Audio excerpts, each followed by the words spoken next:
I'm actually going to call the roll first, um, because someone's going to move to do some things before we adopt the agenda.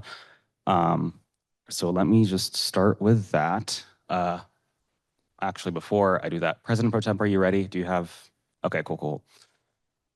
Let me just pull up the roster. All right, when I say your name, just say here or present. Senator Beck. Okay. Uh, President Pro Tempore Bouchard. There. Senator Burson. Senator Champion. Senator Chapman. He's not here. He told me he wasn't going to be here. Senator Clark. Senator Colbert. Senator Colbert. No, okay. Senator Davis. Okay. Senator Dominiak. Cool. Senator Filner. Senator Foster. Senator Foster's not here. Senator Freeman. Senator Gilliland. Senator Henry. Senator Homeyer. Senator Holloway. Senator Hook. Senator Lee. Senator Lee. Okay. Senator Mongla. He also told me he wasn't going to be here.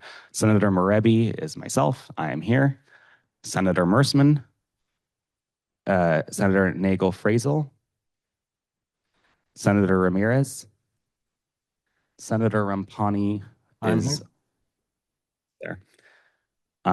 Senator Shore. Not here. Senator Sletaper. Present. Senator Speciali. Did I say that right? Speciali. Okay. Senator Thompson. Senator Wang. Senator Ward. No. Senator Wren. Okay. I'm pretty sure we do, but we have quorum. Cool. All right. So then next thing would be for the adoption of the agenda. Senator Wren. Like to amend the agenda to Let me pull up the agenda. debate of a new standing rules at the beginning, and then to allow the president of the student body to speak after that. Okay. Are there any objections? Is there a second to that amendment? Cool. Are there any objections to that? All right, seeing none, we can start with the debating of the rule that you're proposing. Let me pull it up so that everyone can see it. I put it in pending legislation. So Senator Wren wants to add this rule to our standing rules. Senator Wren, you have the floor. Yeah, so this rule would be Rule 39. It adds exemptions or a possibility for exemptions to the rules of virtual conduct in the case of extraordinary circumstances. So, for example, if you were unable to turn your camera on, you would be able to send the speaker a petition in writing saying, hey, I can't turn my camera on. Here's why. Can you please exempt me from this part of the Code of Virtual Conduct? And then it also gives provisions for if the speaker denies the senator's exemption, the senator can appeal that. If the Senate believes that the speaker granted an exemption that was out of order, it shouldn't have been granted, the Senate can vote to overturn it. And then if the extraordinary circumstances end, your exemption ends with them. Okay, Senator Wren, would you like to give context as to why we're debating this rule? So the context for this is that there is in fact a senator who does warrant some exemptions to Rule 37 due to his extraordinary circumstances, which is Senator Rampani, who is on Zoom, I believe now. And you will notice does not have his camera on because he cannot have his camera on. He is currently actively working in an ambulance, I believe. So for obvious reasons, he cannot currently have his camera on. Okay. Yep. Is there any debate on this new rule? All right. Seeing none, and I guess I'll put it to a vote. All in favor of adopting this new rule? All right, you can put your hands down. All those against? And all those abstaining? All right, by unanimous vote, this rule has been passed. With that, I am going to grant Senator Rampani's exemption to turn his camera on and to have to be present in person for as long as it lasts that he has to work in an ambulance. All right.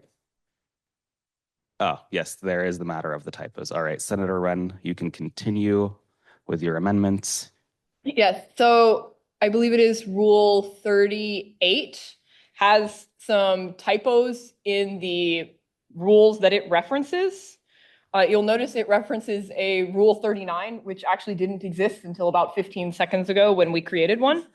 So I believe that the rules referred to here should be Rule 34, 35, 36, where it says 36, 37, 38, and then Rule 37, where it says Rule 39 currently.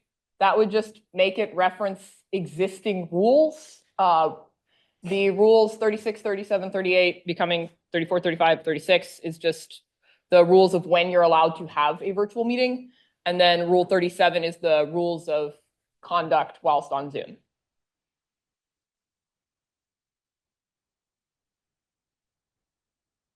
So just to clarify, it's 34, 34, 35, 36 for these three here. Okay. And then what is this one again? 37. Okay, cool. I'm writing that down so I can change it later. All right. Is there any debate on this? All right, then I will put it to a vote. All those in favor of adopting this new rule, please raise your hand. Okay. Great. You can put your hands down. All those against? All those abstaining? Wonderful. So by that, the rule is adopted, and I will amend that at a later time. Okay. How do I get rid of this? Is there no eraser?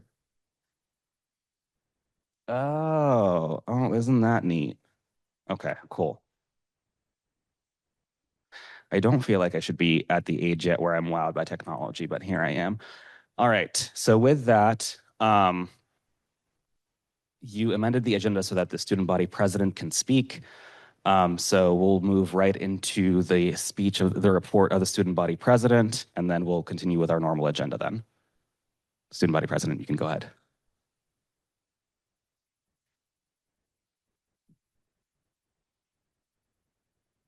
Hello, everyone.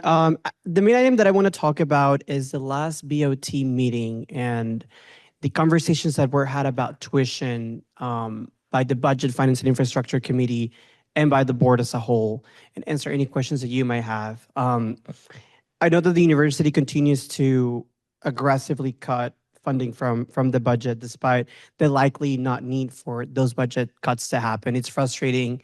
Unfortunately, there's not much I can do about it. The board doesn't approve these cuts. We are just notified that the university is making these cuts to the budget. On the tuition conversation, something that we did get to avoid was what the board, specifically the committee, wanted the Vice Chancellor for Finance and Operations to do, which was to come back with a proposal that, as you know, the in-state undergraduate tuition went up by 3% to $211 approximately. The mandate that the board had left for the Vice Chancellor for Finance and Operations was to come back the next day with a proposal that would place a burden from that 3% increase on residents in undergrad from graduate non-residents. So that was a mandate that the board had. It happened to be that I was a swing vote of a decision. I got a lot of backlash because headlines were like, student body president increased tuition. And I understand how, in one sentence, it does seem like it. But I do still think that I picked a decision that would hurt people the least. And the revenue was going to come from somewhere. So that increase was going to come from somewhere. The most sustainable decision was to pull the money from the class of 2030 in undergraduate residents, because it was going to play the smallest burden on individual students versus allowing the Vice Chancellor of Finance and Operations office to make the decision as to where that money was going to come from. So I'm happy to take any questions or clarifications about that vote, if there are any, because I know that that's been something big for a lot of people. A lot of the undergraduate side, so I would love to hear your questions or concerns about that. Objections to questioning the president? Are there any questions or points? Oh, yes. Could you clarify one more time for the 3%, was that towards the undergraduates and the graduate students, or and you mentioned that it was the class of 2030? Could you just explain that one more? So the increase for graduate the graduate increase was even for undergraduate and sorry, for residents and non-residents, and that was something the board had complained about. Why are we not increasing non-resident graduate tuition more than resident? And so that's kind of when they said, well, why don't we just put it on the non-resident graduates? But the increase on the second day that was not debated on the first day was, so basically the vote, the way it happened is on the first day we voted, and we voted not to increase. Well, I didn't vote; it was a committee not to increase the resident in the in-state resident. Sorry, I get confused by the terms, but the resident in-state tuition for undergraduate. So that we said no, or the committee said no. I'm not in the committee, but the next day, then they were tasked with coming back with a proposal that would place the burden on either non-resident undergraduates or non-resident graduates. But those $800,000 are going to come from somewhere. And that's when they told us we would love to revisit the idea of having the non-resident undergraduate increase only for the class of 2030.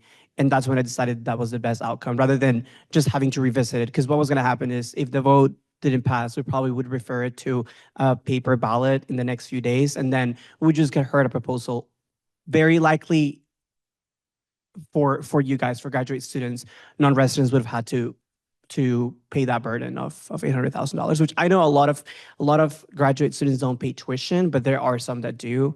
And so, yeah, that's what happened. I hope that provides clarification. Any other questions about that? Yeah, so that's the main clarification. I think it'll be important to look into what the budget cuts are going to be expended. I'm meeting soon with finance and operations to understand what low performing academic programs means.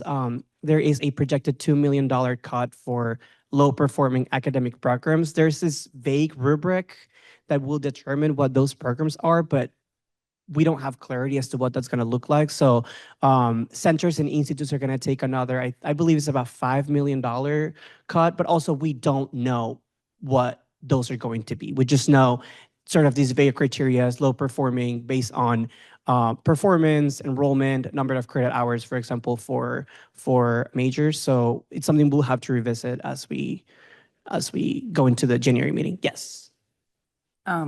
Senator Bouchard from Romance Languages. Have you heard about the budget audit that was recently carried out for the UNC budget?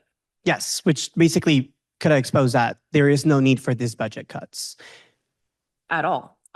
So based on the information that there is 1.9 billion uninvested money on the UNC's budget for the year, how have they explained the need for budget cuts in these excellent financial times for the university?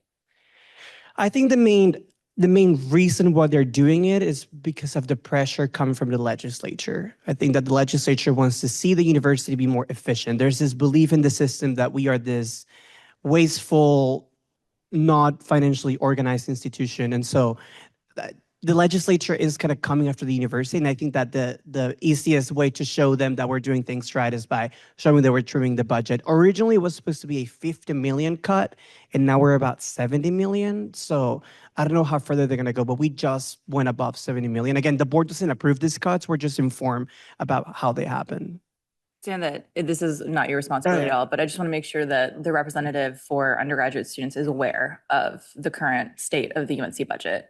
Yeah, I understand, and I read the articles about the audit, and I disagree with what they're doing largely. I also disagree with, for example, what's going to happen to out-of-state undergraduate students. Effectively, out-of-state aid is going to go down by $17 million. We're still meeting full need, so the university is going to go need aware for the first time for non-resident undergraduate students, because if there's no need, then there's nothing to meet, and you can meet it all. You can say like, oh, I have $4 of need, then we met all the need. So it's really frustrating to see that they are sort of.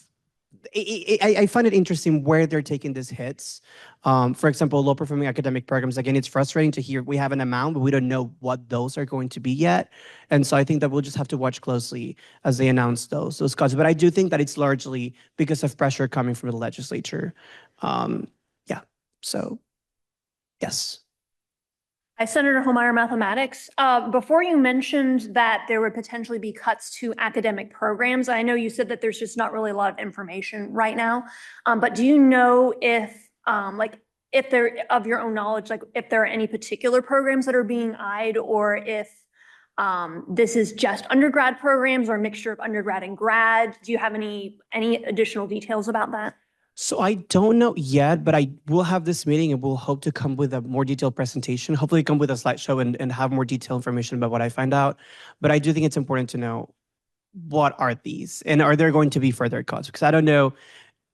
I do expect that in future meetings, we'll continue to see more of this efficiency kind of timeline that finance and operations is leading. Something I do find really frustrating, and I've talked to Lee about this, is that Service First doesn't have student involvement.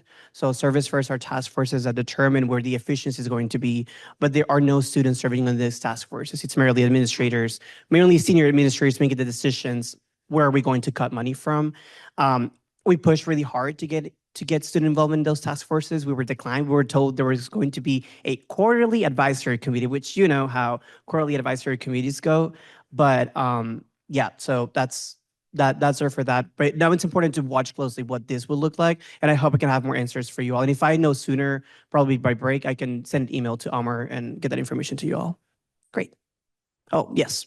Data per economics. So for the information that has transpired so far, what does a program being cut entail? Like being incorporated in a bigger department, or because I can't believe they can fire faculty. So what is going to happen to the faculty if the program gets cut?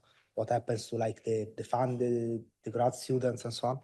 That's a good question. I don't know where what's going to be their aim. I don't know if it's going to be staffing or resources.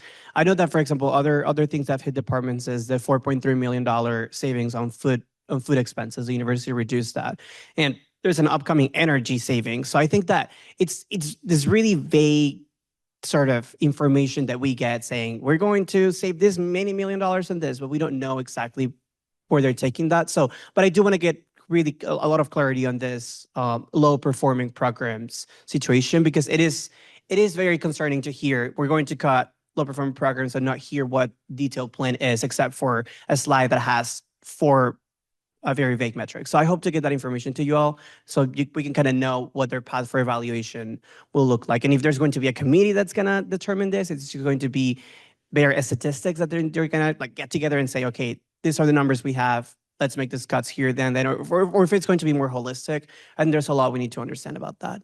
So yeah, great. Thank you. Have a great night.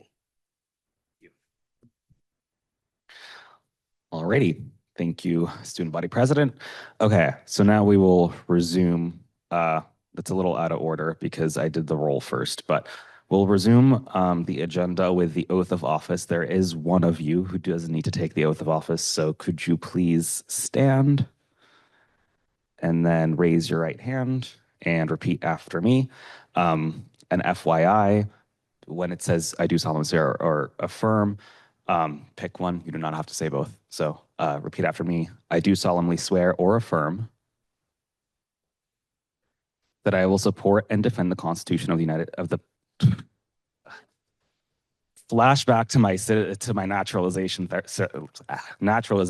ceremony. That defend the Constitution of the student body of the University of North Carolina at Chapel Hill.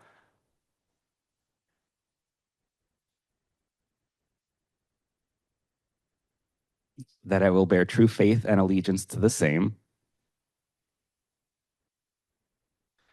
That I take this obligation freely without any mental reservation or purpose of evasion.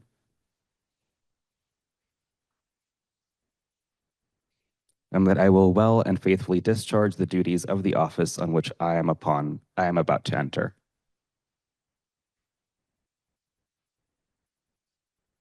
Great, wonderful, thank you. You may be seated. All right, I can close this. All right, next item on the agenda is the reading and approval of the minutes. I did send these minutes out, I believe it was Sunday. So I do not have to read them out loud unless anyone would like me to. At this time, I'm sure that the answer is mostly no, but did everyone get a chance to read the minutes? Yeah. Are there any corrections you would like to make to the minutes at this time? Okay. I'm just going to briefly give you a point of information. Once the minutes are approved, they are public record. And so, you know, if something's in here that says you did something that you didn't do, et cetera, if we approve them and you don't correct them before they're approved and they're approved, that's it. You own up to whatever was done in those minutes. So just, you know, it's a good idea to skim the minutes at the very least to make sure that there are no errors. That being said, do I have a motion to approve the minutes? Who was that? Beck, Senator Beck? Great. Is there a second? All right. Well, I think Wren was first, so Senator Wren seconded. All right. Is there any objection to approving the minutes as is? Seeing none, we'll say that the minutes were approved by unanimous consent. All right, moving forward is the reports from the officers of the Senate. So I have my report. I actually have a bunch of things to tell you guys this time. So first things first, I do want to let you know about the status of some joint nominees that were confirmed at the last Senate meeting. So we confirmed 9 nominees from the executive branch last Senate meeting, 3 of which had to go through the Joint Governance Council. Those were the 2 Board of Elections members and 1 to the Student Supreme Court. 2 of those members made it through the Joint Governance Council, 1 did not. The nominee to the Student Supreme Court was approved, and nominee Sion Chen was also approved.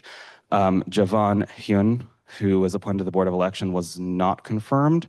I'm going to try not to speak on behalf of other senators, but the reason why I did not confirm this individual was because they revealed during that meeting that they provided, I think not deliberately, I will add that caveat. I did not think they did this on purpose, but they did not provide correct information to the Senate, which meant that because you guys kind of voted on this candidate without having misinformation on them, it called into question as to whether or not they should be confirmed in the Joint Governance Council.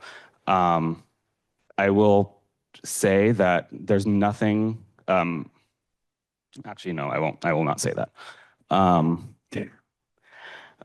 right, next announcement is that we have moved to Google Drive in terms of keeping our documents, our public-facing documents. That might change in the near future. I will let you know. However, for the time being, it's going to be on Google Drive as Heal Life is giving me a lot of trouble, and no other platforms are available for me to place documents that will be available to the actual full public and not just to certain like university entities and such. As a reminder, though, everyone here should be on the SharePoint. Actually, Senator Hook, I think I still need to add you to the SharePoint. I will do that. Is there anyone else who needs to be added to the SharePoint? I'll double check that later. But so on the SharePoint, there should be templates for all the bills, agendas, et cetera. So if you ever want to write a bill, the templates are there. You can just pull them. Please do not pull last year's bills as templates because they are not the same. Another announcement is that I'm hoping to work on a new Senate website once the domain is active for that. Currently, the Senate website is very, very out of date, but because I'm planning on having a separate like subdomain for the Senate, I've kind of refrained on updating it until that's been done, so it doesn't have to be done twice. And I will update you throughout, the next meetings as that goes along. I have called several special elections for several districts. Their names preclude me right now. However, if you want to know which ones, I can pull them up. Plus, I will be calling a special election for one more district, the Media and Journalism District. Just an FYI for anyone who like knows people in other districts, certain districts hold internal elections for senators. It's been a little bit of a mess because those internal elections don't actually count for the actual Senate. And so there's been several instances where people were like, okay, well, we elected our senators internally, and then I have to say, I'm sorry, I can't seat you. So if you know anyone who's in a department that does this internally, let them know that they can't do that to get elected to the Senate. The new the calendar that's on the drive now includes only Senate meetings, not committee meetings. It is turned out to be too much of a headache for me to manually edit that calendar every time for every single committee when they have a meetings. There's 6 of them. And so it's just going to be the Senate meetings, and then the committee meetings, their dates will be on the normal GPSG website calendar, the Google Calendar. That's something else, which I will talk about later. Everyone, I think I added everyone to the Slack. That Slack link was supposed to add you to the Senate channel. I don't think it did after I checked earlier today. So once a bunch of people have joined, I will go through and manually add you all to that channel. And then the last thing is I'm going to be posting meeting recordings, hopefully to the GPSG YouTube with the help of either the VP or the Director of Communications. And just to let you know, so these meetings, the recordings will be posted. They will be audio only. We're going to go US Supreme Court style. The cameras in here are very unflattering. So I don't want the video of me up on YouTube. So yeah, with that, that's all for my reports. Are there any questions if anyone wants to ask questions? Right, seeing none. President Pro Tempore, do you have any reports you'd like to give to the Senate? Okay, no reports. Moving on then to the chair of the Senate Finance Committee. Oh, could you press that microphone? Thanks. Hey everyone, Chair Mersman speaking on behalf of the Senate Finance Committee. We've actually met twice since the last Senate meeting. And end result of which is there are 3 bills coming out of the Finance Committee on the floor today. Well, 2 coming out of the Finance Committee and one of which I am technically the co-sponsor of specifically, that is actually coming from the undergraduate Senate. With those bills, you'll be seeing what the Finance Committee is up to. So no reports other than that at this time. Great. Thank you, Chair Mersman. Now moving on to the chair of the Senate Rules and Judiciary Committee. Chair Freeman for the Rules and Judiciary Committee. We met last week, and there are 2 bills that we recommended favorably that we will be voting on momentarily. Yeah, not much from us. But we also have been working, Senator Wren, Senator Rampani, and I worked to incorporate the legislation that was passed in the last session into the code. So, yeah. Yes, we have an updated code mostly. I hopefully will be releasing that in the next coming days after discussing with R&J, so you guys can actually see what our code looks like, or at least the most recent version. All right, next up is the chair of the Senate Oversight and Accountability Committee. Chair Holloway, we have unfortunately not had time to meet and finish reviewing all of the monthly reports, but we will be doing that soon. But other than that, there's no new news to report. Great. Thank you, Chair Holloway. Next up, Chair of the State of Graduate and Professional Students Committee. As I know, you want to give a presentation, correct? Okay. I'm assuming there's no objections to that. Cool. Would you like me to click for you, or do you want to be up here for the presentation? How would you like to do it? Okay, sure.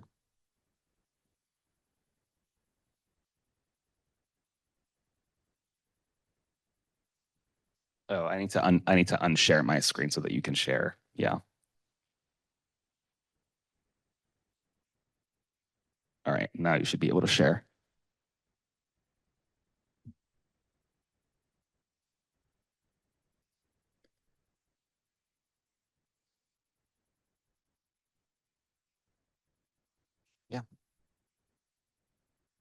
Hello, everyone. How are y'all doing? We are presenting on behalf of the SOGAPS committee, and we're going to be talking a little bit about town halls. As senators, we have the responsibility to host a town hall once per academic year. So we're just going to discuss how to kind of conduct that, what does it entail, and answer any additional questions you all have for today. Okay? So what is a town hall? For this specific meeting, this is going to be a public meeting that you're holding with your districts, and you can interact with your constituents and discuss any concerns, share resources, and just as an open dialogue of communication between you and your department. It doesn't have to be a formal presentation. I definitely want to stress that. We have some suggestions later in the slides for how it can be more interactive and fun, but this is definitely part of our responsibilities as senators to host this annual meeting. And so, as I just mentioned, purpose and senator responsibility, we're just wanting to make sure that you hold a public town hall meeting each year. And these are essential ways to connect with your constituents, discuss relevant issues, as well as engage with your GPSG community. So here are some of the requirements that we have for this year.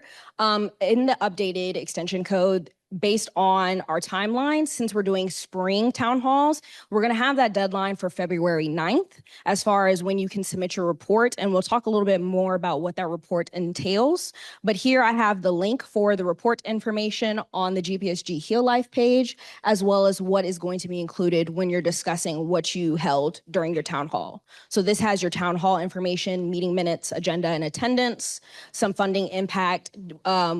The Finance Committee, when they're proposing their bill, they'll talk a little bit more about how those funds are distributed, but we won't be having requests, but just detailing how did you utilize the funds, what were they used for, did it cover all your expenses, and was this beneficial to your department? And then lastly, just a reflection and evaluation, just so how did it work out and how can we improve? So this is now on the Heal Life page, and that is the QR code for the report as well. To clarify, is that the Senate Heal Life page or the GPSG Heal Life page? GPSG. Okay, cool.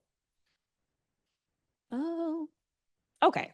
So here, as I mentioned, this does not have to be a formal presentation or a formal meeting with your constituents, but we do have some ideas here of how you can make it a little more razzle dazzle.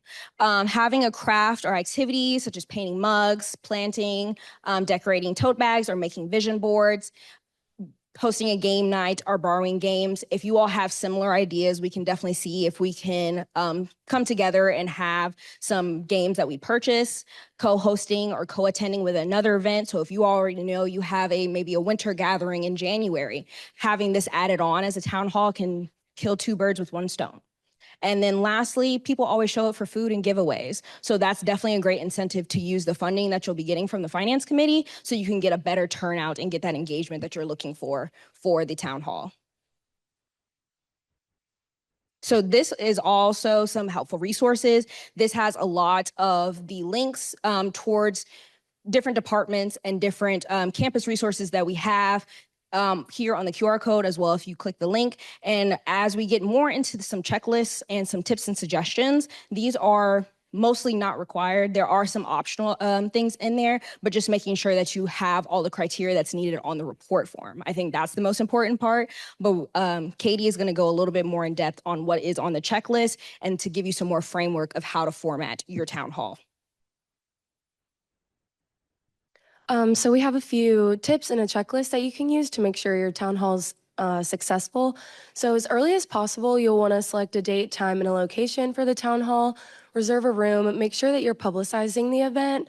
You can either do that by sending out an email announcement. You can also create a flyer if you want, do a social media post, or if you have a group chat, you can send an announcement in your group chat about that. And then also invite the GPSG president. A few weeks before the town hall, you'll want to make sure that you put together an event agenda and also prepare the meeting materials.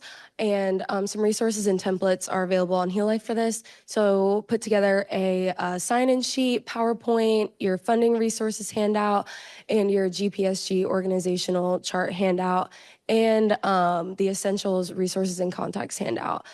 And then I'm not going to read every single thing. We have a few optional things.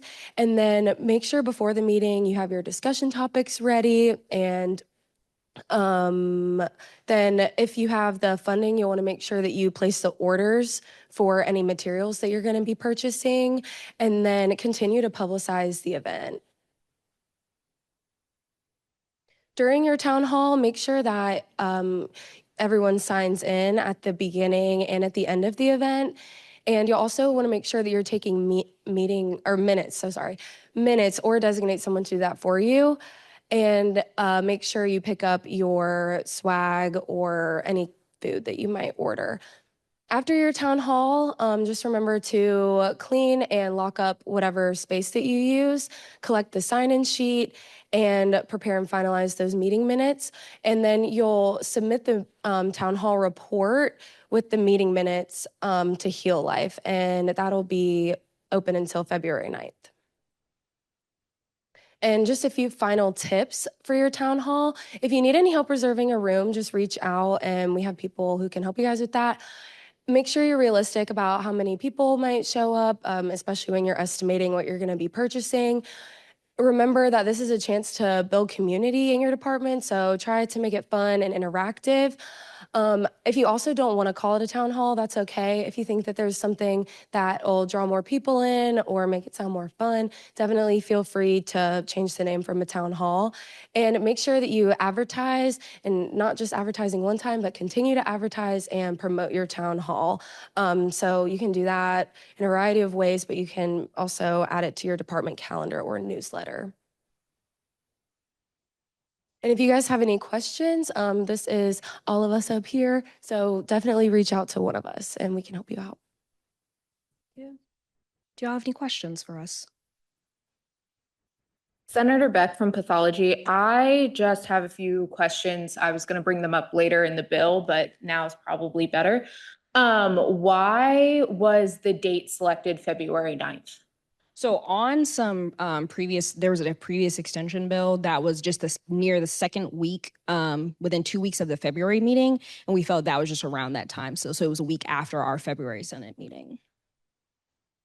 I just wanted to say that I'm slightly concerned about that because I know it's frowned upon that we have any events between during the winter term, so AKA Thursday through January 7th is frowned upon to have events, and then therefore that leaves exactly a month to have an event.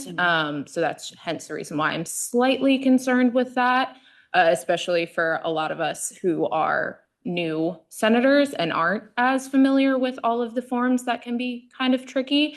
And especially, I don't know if we can purchase through CUSO this year, but you can't do that between Thursday and January 7th at all. So that would also mean that if anything, we would be doing reimbursements, which I know is also not the easiest thing to happen. So again, just slightly concerned, but. Okay. Would we be able to kind of push that out maybe a little? You'd have to write a bill to do it, Okay. which we can definitely debate at the January meeting, and I'm sure everyone would be willing to pass it. But yeah. Okay. Well, we can definitely discuss that at our next meeting. Thank you for bringing that up. Any other questions? Yes, Senator Speciale Marine Sciences. So do we get funding to run these, and how much is it? And what's the process for all of that? I'll let you go ahead and take that. Senator Brisbane, speaking as Chair of Finance, we actually have a bill coming up. It is bill number 19 on the floor right now, which we'll be discussing how financing, how much.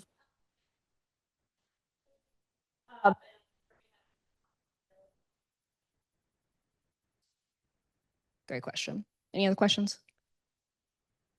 All right. Well, thank you all so much. All right, thank you. Your guys' headshots look great, by the way.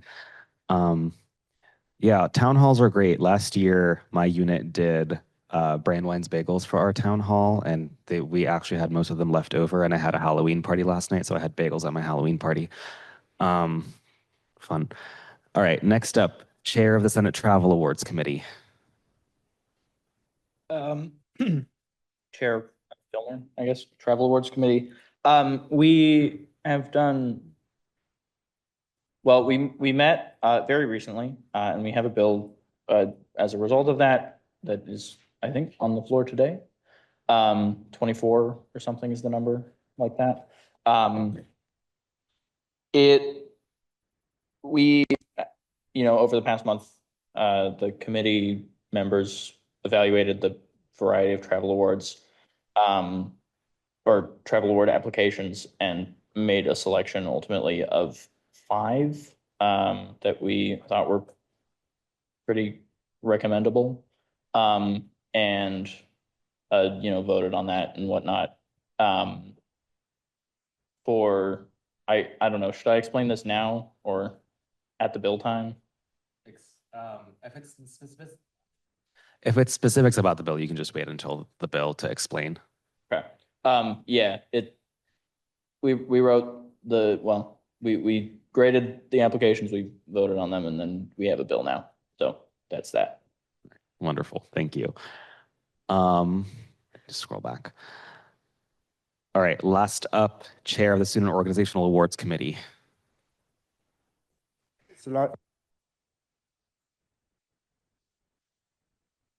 Zlatko from Economics. We have received only one application for an event that will take place in January. We recommend it be funded for the full amount. It's a very boilerplate like a symposium.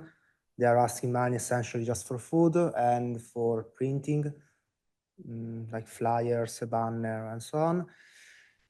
We have received a couple of applications for events that will take place later in the year, and those will be considered in 2026. Does this work? Oh, it works. Okay. For next meeting, I'm going to be giving all the chairs one of these, so it makes it easier for you guys to talk. Thank you, Chair of Student Orgs. All right.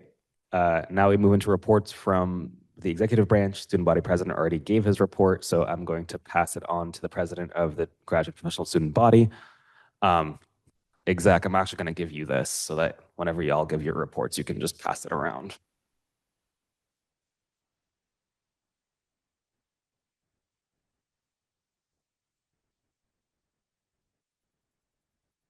Hi, everybody. Okay, so I'm going to keep these short, hopefully.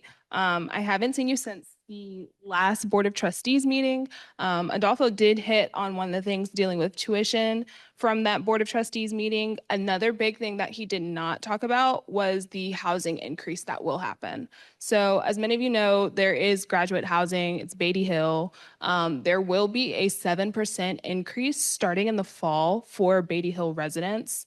That was a overall 7% increasing to all housing on campus. So it wasn't just grads that only get this. This is undergrads as well.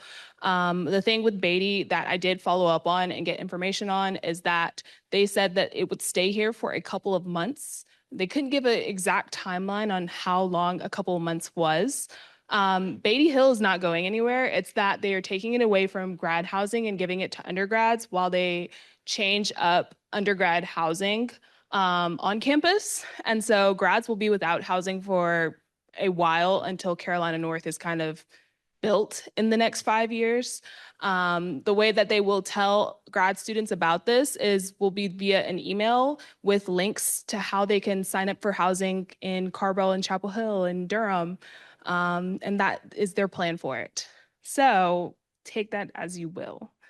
International student insurance. So the update on this was I have been working with ISSS, the provost, literally all campus activities. We've now got them all caught up on this. And so ISSS did reach out to individualized international students who are impacted by this to let them know about this. Campus Health also, like I said, they created a website for it, but they are also doing an info session on Thursday. I might have that date wrong. Let me look. 5 seconds. It's on Thursday, December 4th. There's a first session at 11 a.m. and then there's a second session at 1 p.m. and that's at the FedEx Global Education Center. And that's just to tell students in details about this change and the things that will happen. ISSS did send it to all international students, at least they said they did. And then we have it on our Instagram website and putting out more information about that with other campus partners as well. If you didn't know, I put out a couple letters. There was one letter that sent to you all about the ICE presence in North Carolina. There was another letter that I sent to all grad students in general. And then there was a joint letter between me and other university heads that went out to the entire university, including the chancellor, the provost, and all of those cabinet people as well. So take the time to look at that, inform yourselves on the changes with that. And as far as that, oh, there's one more change. So I am a part of another committee. It's a graduate student advisory committee. And so in that committee, a couple of people in the GSEI, which is the Grad Student and Experience Initiative, they voted on talking about changing parental leave.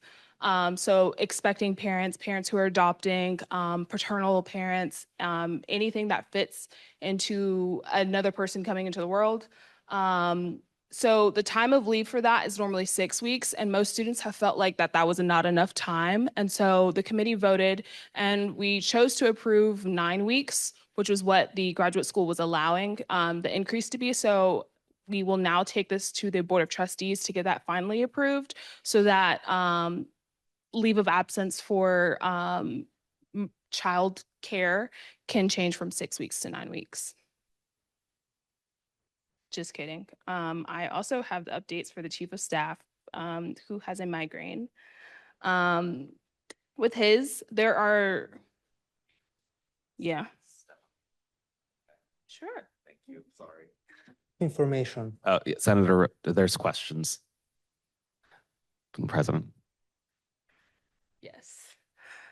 Data per economics. I wanted to ask, when you like Beatty Hill will be simply not exclusively grad anymore, or grad will be forbidden to apply? It will no longer be available to grads to apply. Oh, okay. When that happens, the school does not know. They said that they have this 5-year plan for how they expect all housing to be for undergrads, mainly. And so with that, they're getting rid of some of the undergrad housing. And so they need the grad housing in order to replace what is missing. And so when that does happen, they will get rid of grad students living in Beatty Hill in general. They, like I said, they'll send out an email to students, but there's no timeline for it. Yes, so as a PSA, would it be possible to like replace official channels as they are clearly defective and just send it as graduate and professional student government? I think like it would be useful for people to know. Yes, it will be useful for people to know. That's not the end all be all with it. I do have 2 more meetings planned with the head of housing for it to try to get more information on it.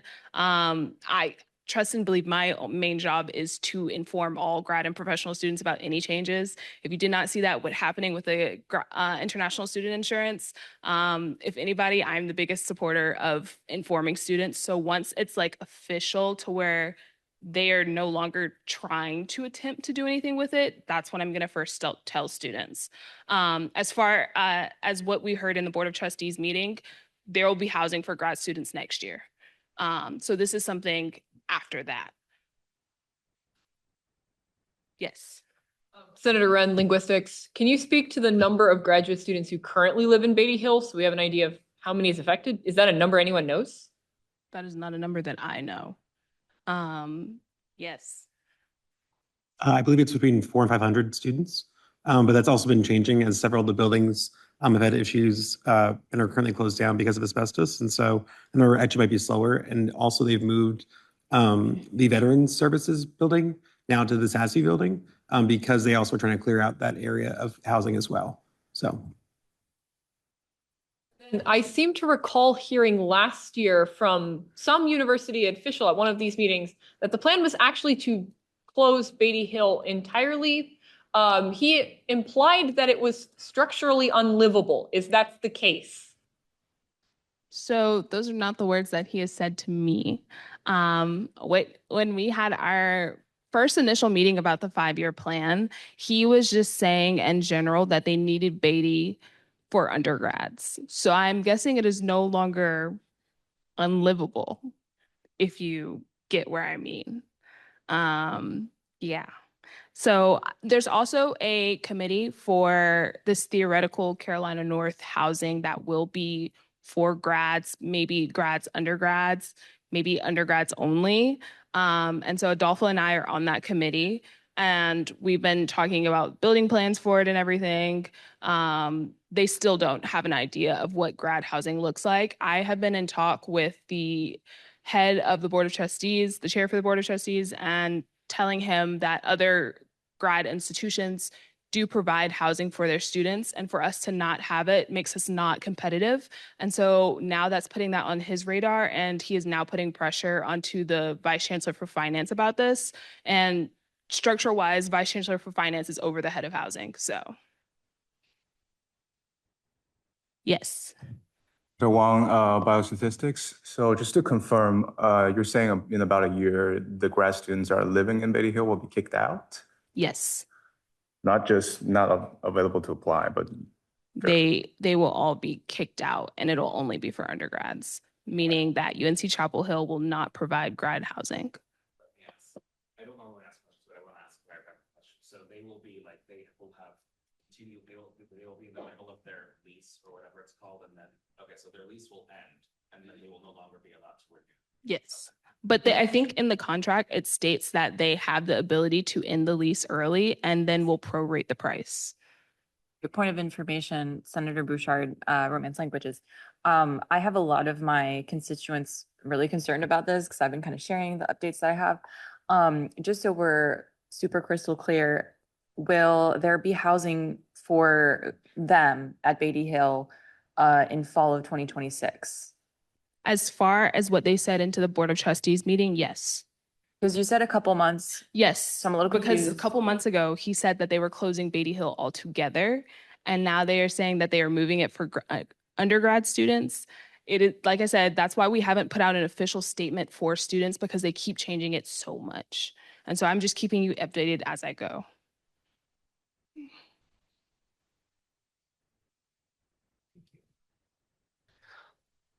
All right, thank you, Madam President. Next up is the report of the Vice President of the Graduate and Professional Student Body. Just very briefly, I don't have a lot of updates on my end since President Frazier covered most of them and she will cover the rest from the Chief of Staff. But on my end, just my position in general kind of took over what our current, sorry, let me look it up real quick. What our current Director of Academic Affairs was focused on, which was, he was focused on just our relationship with AI policy, and now focusing on our relationship with our new Chief AI Officer, Jeffrey Bardzell. So I'm kind of taking that over, and he's going to be focused on our relationship with the library systems here. And besides working on the I statement that we all sent out, there's not much that I have left to update. Can I ask a question? Point of information, Senator Bouchard. I wanted to know if you have any information about Jeffrey Barzell's qualifications to be in this position. I have not. I'm going to have a preliminary meeting with Neil, which is our Director of Academic Affairs, next week. And then I want to say he might have already been in the process of trying to meet with him before we made the decision to switch. But I will make sure to meet with him.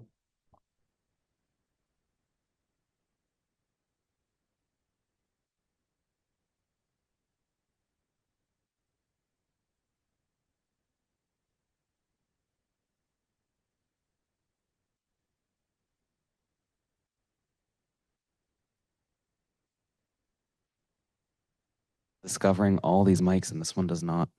This one would be really convenient. Anyway, all right, next up, report of the treasurer.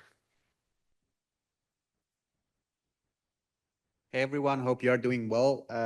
My report will be brief because I'm trying to keep the time for the bills because probably you have so much questions over there, and I'll try to keep my responses for the bills. But during the past months, we've been working on the appropriation that for the previous bills for the previous Senate meetings. The emails were sent to the students and like the contacts were made, and the process is going forward. And I think the most important update that I'll have will be the end of the year financial audit that I'll do on our accounts. And rest of the things that we did was a bunch of meeting with the different committees that I'm part of. So we'll be waiting for the bills to come up and probably talk more over the bills. And any questions that you might have for the upcoming, the most important one will be about the Wellness Festival in the spring. So I'll keep my time for that one. Thank you, everyone. Great, thank you, Treasurer. And last up is the Chief of Staff, and the President said that she would give his remarks, so you can go ahead. Okay, so his updates include that he is finishing up the mid-year report that he will give for the next Senate meeting in January. All the chairs for each of the committees, you all will be contacted by the Vice President and the Chief of Staff so that we can get your updates and for what you've been doing so that we can put it into this mid-year report as well. Just heads up, we will also do this for a final year report, so don't get sick of us there. Jaden will also send out an email to all the senators with a survey from our Director of Advocacy and our Director of Federal and State Relations. So please fill out that survey as soon as possible once you get it. And outside of that, that's all. All right, thank you for that, Chief of Staff. Sort of. All right, next is the receipts of petitions and messages. There were no papers addressed to the Senate. Is there anyone who wants to give a 3-minute speech? Really? You don't want to talk? All right, next up is the public comment period. Is there any member of the public who would like to speak? I don't think there's a single member of the public in here. Right? Going once, twice, no. Cool.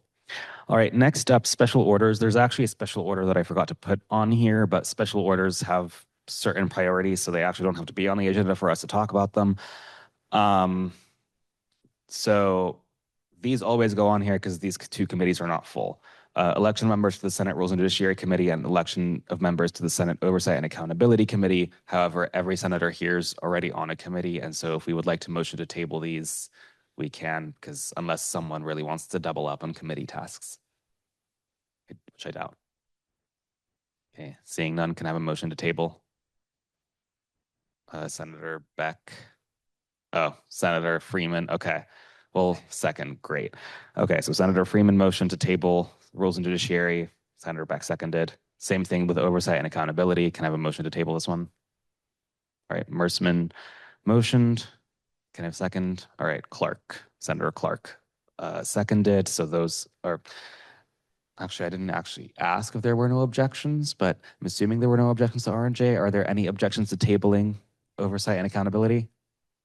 No, great. Okay, so the special order that's on here that we do actually need to do something for, so is the, what is the name? Future of GPSG Committee. This is a committee that is composed of 10 individuals, 5 senators, one of which is the President Pro Tempore. President Pro Tempore, sorry, I did not tell you that you had to do this. So one of which is the President Pro Tempore. And the other 4 are senators, and then 5 individuals who are just graduate students at large, who the president nominates, I believe. This committee meets every 5 years to kind of discuss the 5-year plan of the GPSG. And so at this time, I will take any self or other nominations to this committee. Senator Beck. Okay, is there a second to that?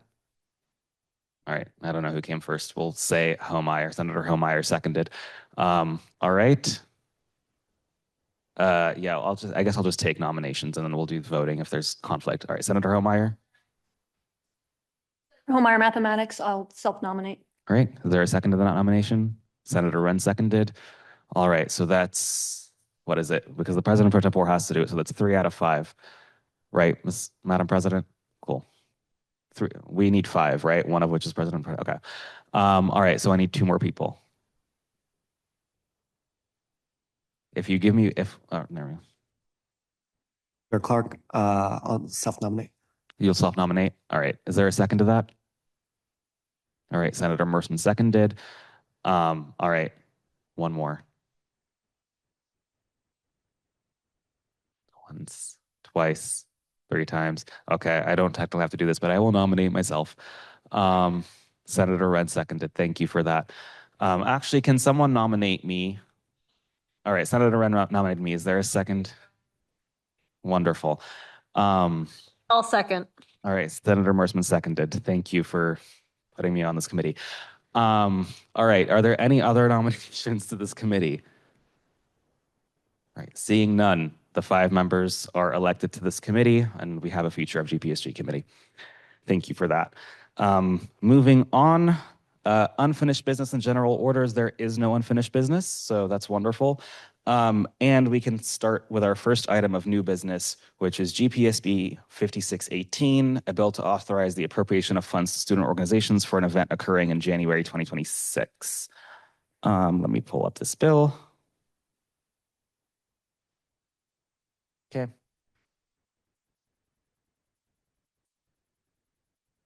All right. All right.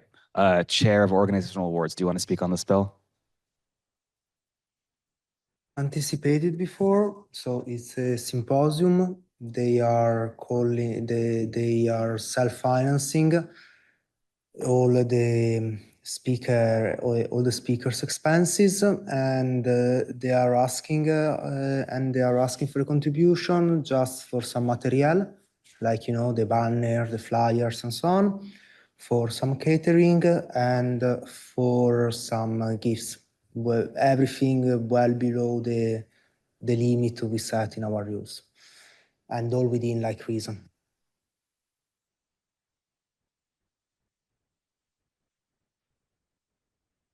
Sorry, one moment. I'm trying to figure out how to work this keyboard.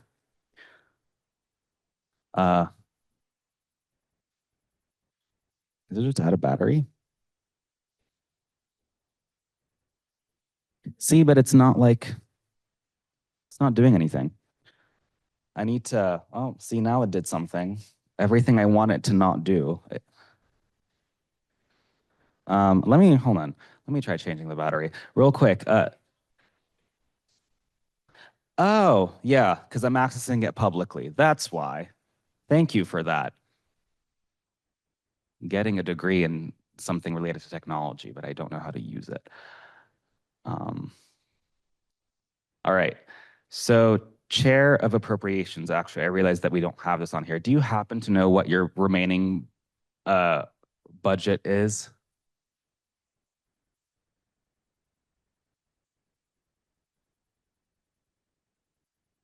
$3,488.47. $22,488.22. 23. And then, okay. And what's remaining after this? Can someone do the math real quick? Senator Homeyer, with your quick math skills. I can also pull up a calculator. Oh, that's after the 861? That's after Okay. the 861. Are we sure? Okay.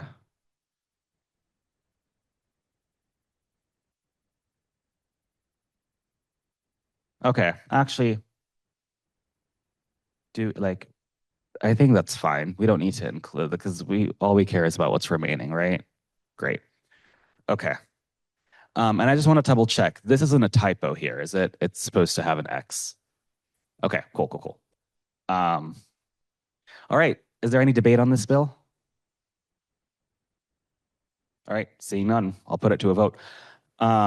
All those in favor of adopting Bill 5618 and authorize this expenditure? can go ahead and put your hands down. All those against?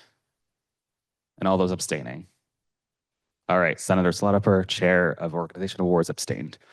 For those taking minutes or recording votes. Rampani, did you vote on this?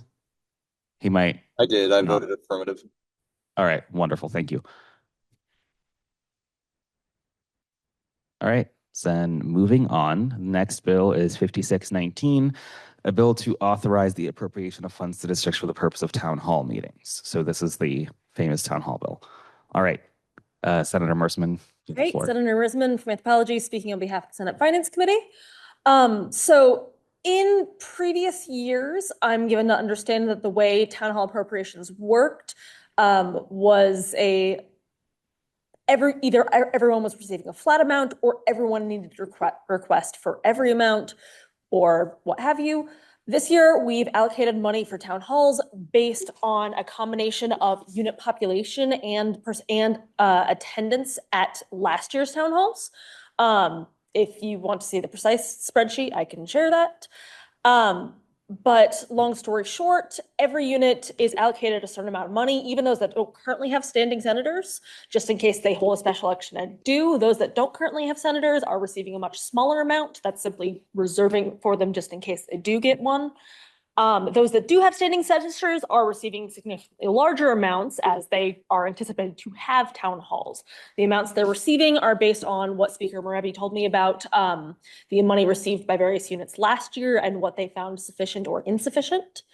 In total, the total amount authorized for expenditure is $5,570 out of the total $8,000 budget. The rest is being left as a margin in the case that any unit finds the amount they have been allocated insufficient.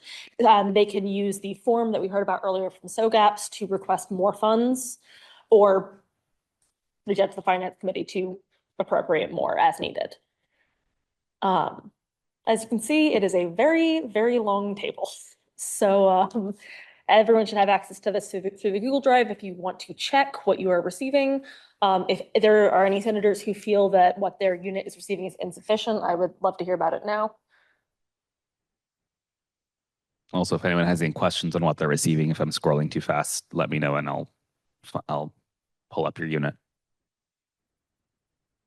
This is Senator Dominiak from Philosophy. I was just wondering, like, given kind of the plans for the funds and like painting mugs or having food, I mean, a lot of these are around $115. I was wondering, like, what kinds of food like fall in budget, or maybe, I don't know, only 5 people are supposed to attend, like.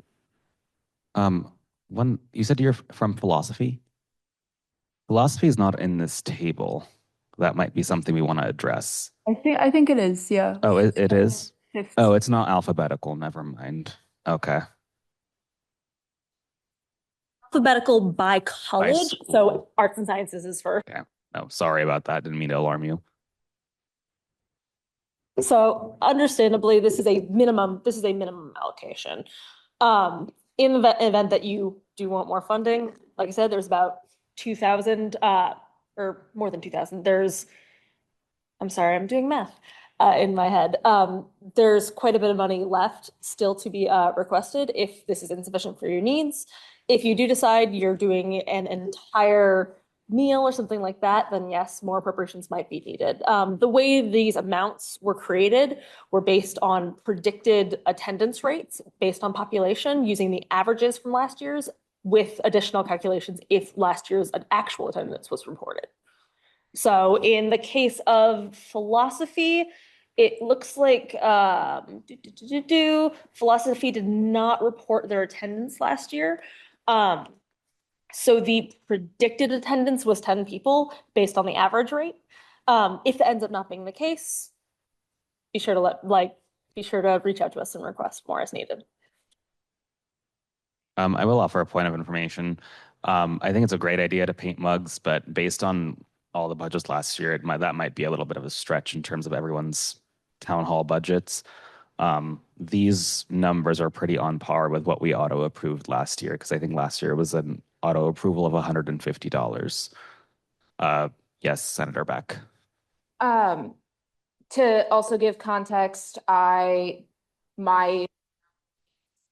think 120 in here, exactly to paint pumpkins and have little snacky fall themed food for roughly 20 people. So it definitely is doable. However, I will also have to admit my first year when we could request unlimited funds, I did spend quite a bit of hundreds of dollars on Chipotle for our group. However, we did get a good turnout of about 50 for that one. So take that as you will. I do remember that. All right, I think Senator Homeyer, you're next.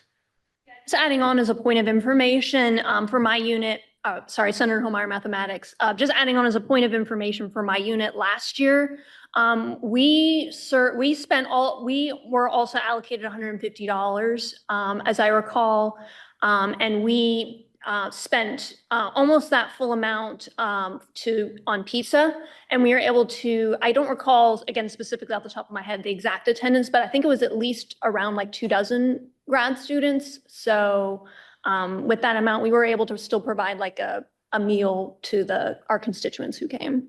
Offering a point of information, I actually have those numbers in front of me. You had a turnout of 25 last year.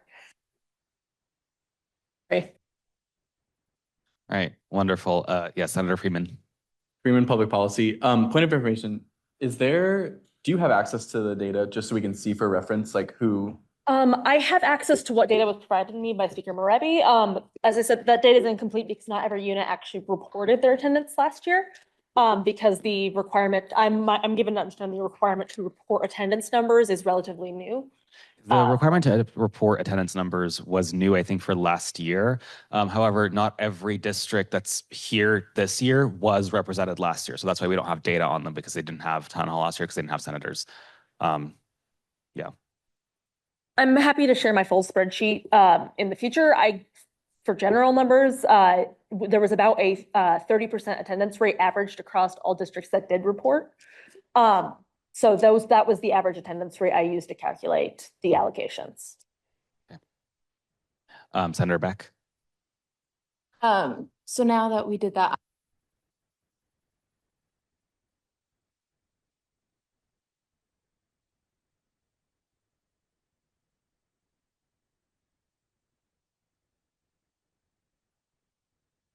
deadline, especially considering that 90 days from today when this happens is March 1st. So that would leave less than a month if you were to submit your form on the 9th as well as your reimbursement form on the 9th, if that's how that goes, or what. And just really concerned about that.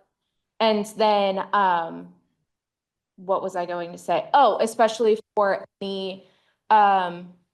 any of the districts that have yet to had special elections to become elected, and then also have that requirement, and even if they got the extension, have to spend within March 1st anyway, into the encumbrance period to at least 120 days to account for extension of the due date.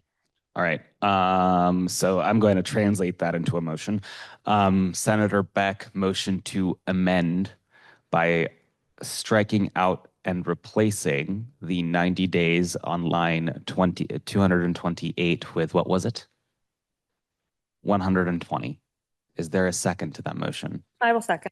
Okay, that was a lot. We'll take Senator Mersman on that one. Okay.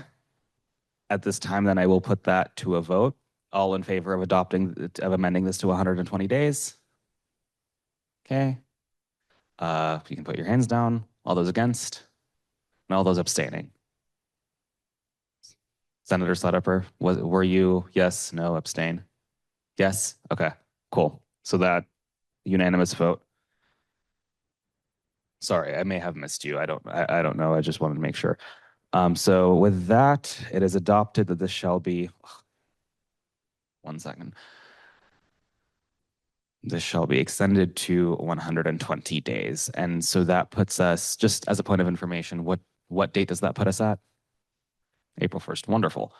Okay. At this time, is there any further debate on this bill? Okay, seeing none, I will put this bill with the amendment to a vote.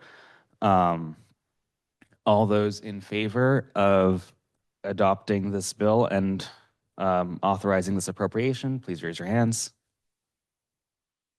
Okay, you can lower them. All those against, and all those abstaining. All right, Merschman abstained. All right. Senator Wren. Are you supposed to be asking us to move the previous question to end debate so that we vote on the So that is actually a wonderful question. I can pull the exact Robert's Rules thing. Oh, it might take me a minute. So effectively speaking, there's multiple ways. So the previous question, you can motion to previous question, but that's typically to actually end debate. If I ask, is there debate? The other form of the question is, are you ready for the question? And no one says anything, then it is effectively, it can be put to a vote. So would you like me to find the specific section? knowledge of the Robert's Rules, but if you have the section. Let me find it real quick.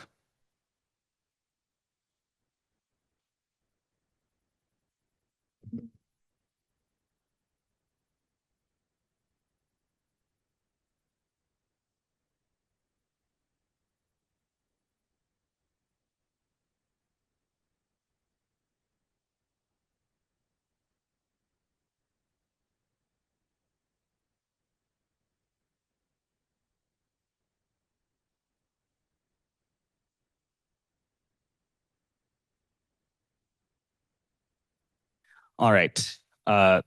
Robert's Rules, Section 415, the stating of the question by the chair. When a motion that is in order has been made and seconded, the chair formally places it before the assembly by stating the question. That is, he states the exact motion and indicates that it is open to debate in the manner indicated below as appropriate to the case. I actually should be saying it is moved and seconded that, etc.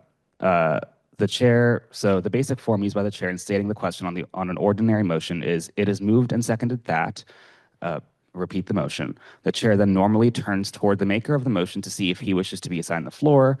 If the maker does not claim the floor and after a pause and no one else does, the chair may ask, are you ready for the question? Or less formally, is there any debate?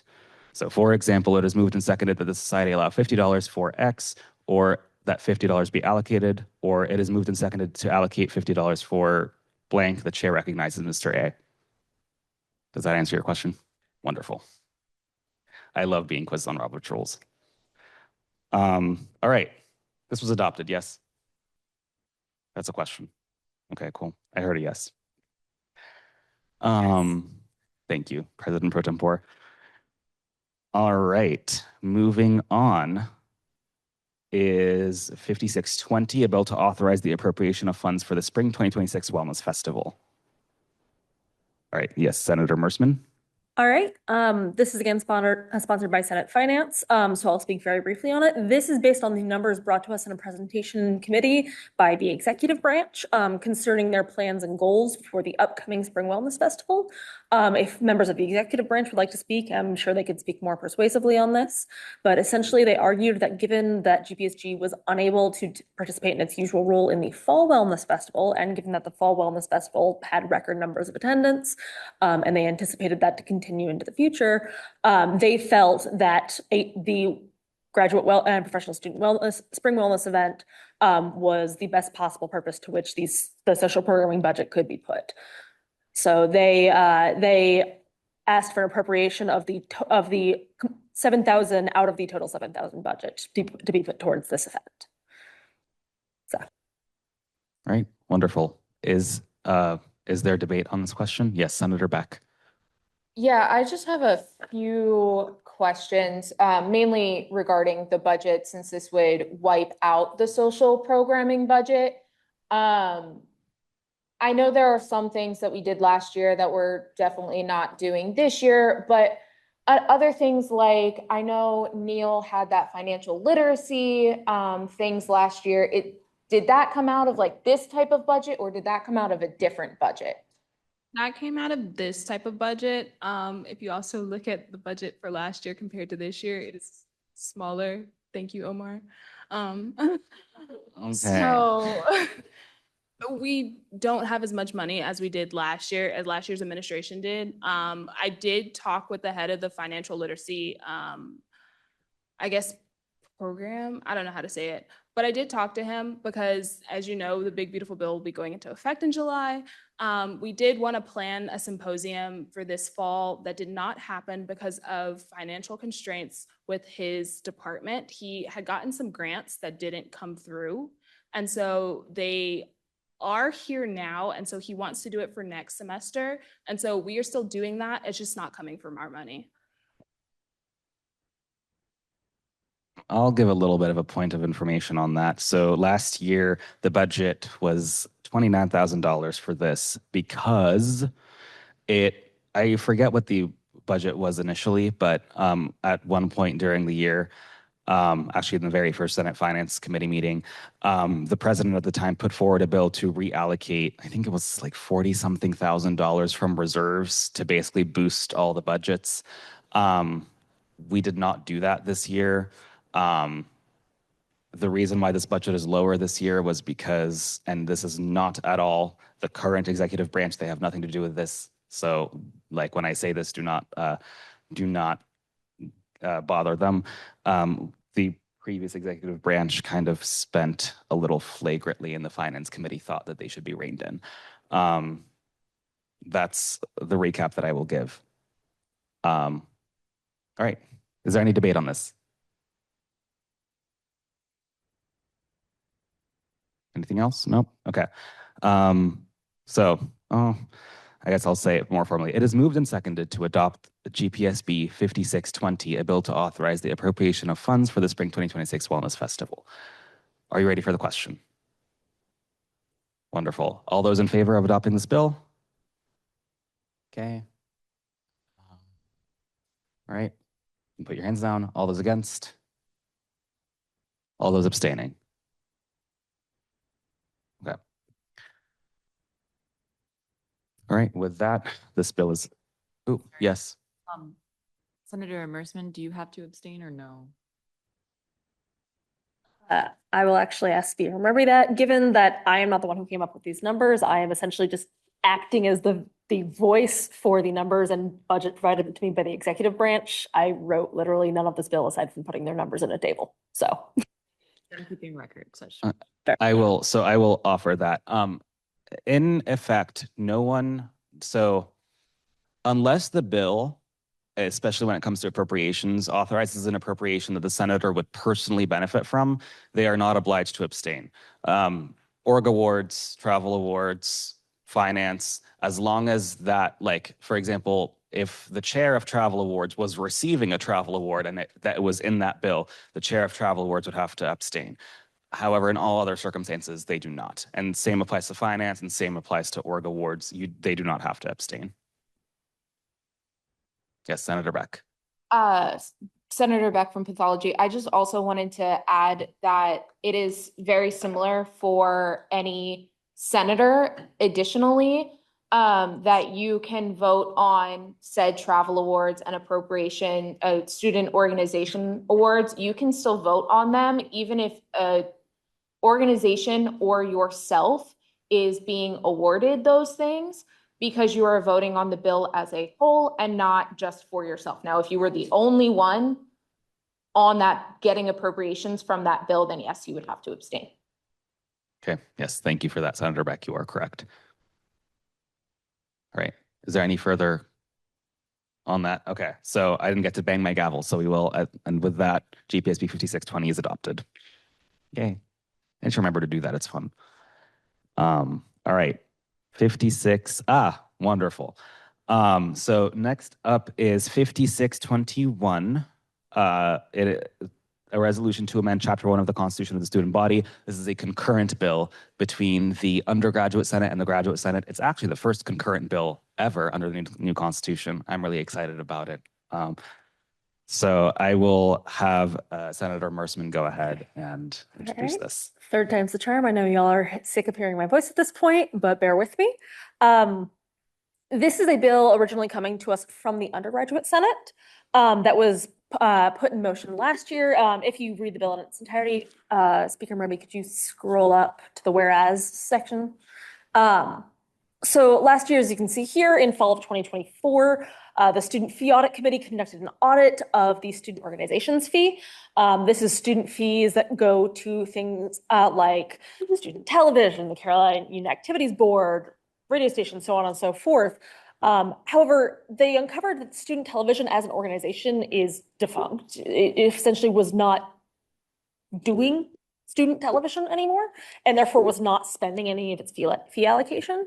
And also discovered that the Carolina Union Activities Board was significantly underspending the money they received and were simply letting most of it go into their reserves and build up there.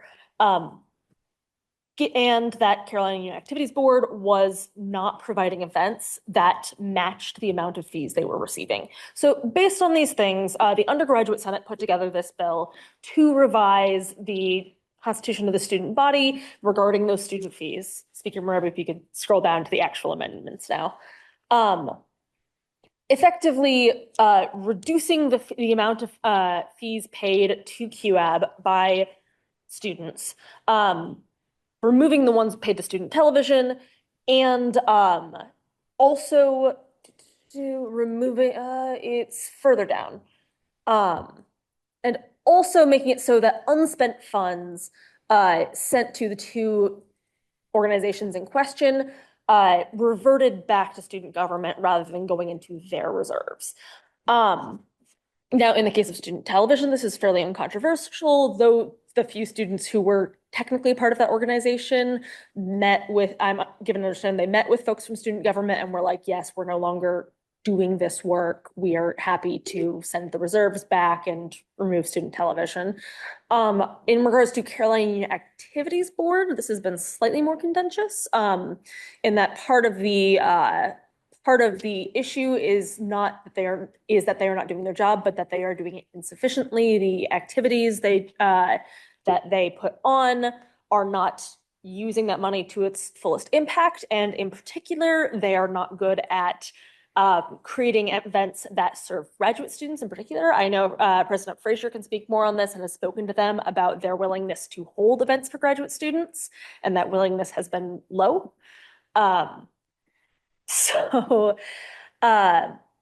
In that case, based on the recommendation from our treasurer, we actually altered this to reduce the amount sent to QAB by graduate students even further. You can scroll up.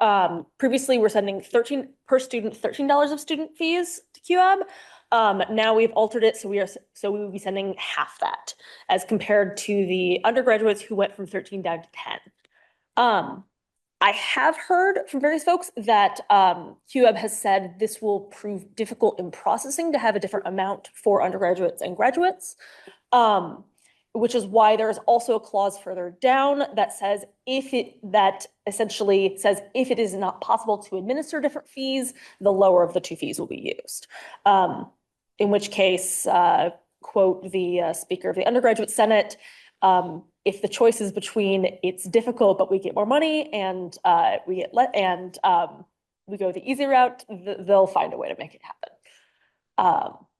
So that is in total the amendment to this Constitution. Simply the money that is not going to these organizations will instead be coming to student government and can be reallocated to travel awards, organizational awards, so on and so forth.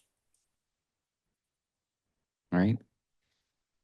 Thank you, Senator Mersman. Is there any debate or questions on this bill? Brian, I will recognize you for that. Go ahead. It's a quick question. 2 years ago, the university's athletic department and also campus rec actually would not provide QAB with a concert space, which is why they actually had such a big surplus that year. Are those numbers and data provided to you guys in the committee that you all reviewed this? That I have were provided to me by the I believe the treasurer of the undergraduate body. That did not include the citation about the concert space specifically. Just like as context, like concerts can cost up to $80,000, not $100,000. And so what happened that 2 years ago, which was publicized, published in the DTH, all that good stuff, was that and the university asked them not to publicize it too heavily because they were afraid of hurting the departments at that point in time.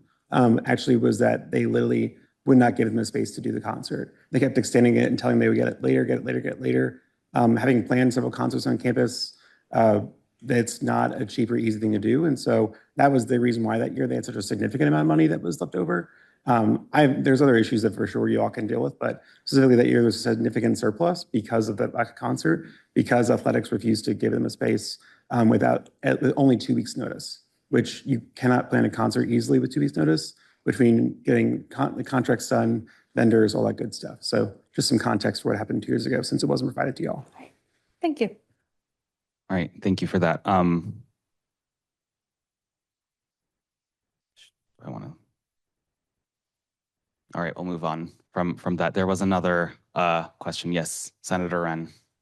Senator Wren, linguistics. So I'm wondering how you arrived at the 50% number for the graduate student fee. Is that based on QAB's actual spending on graduate programs, or is this, I guess my ultimate question is this a number that we think they are actually spending right now on graduate student programs, or is this a number we hope that they'll be spending on graduate student programs in the future?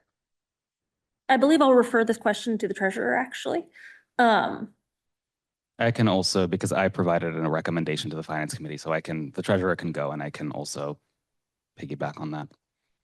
Yeah, the original number was as proposed $3, but we didn't think that was enough because based on the history of the events that were happening, we didn't see that much money being spent on the grad, like specifically.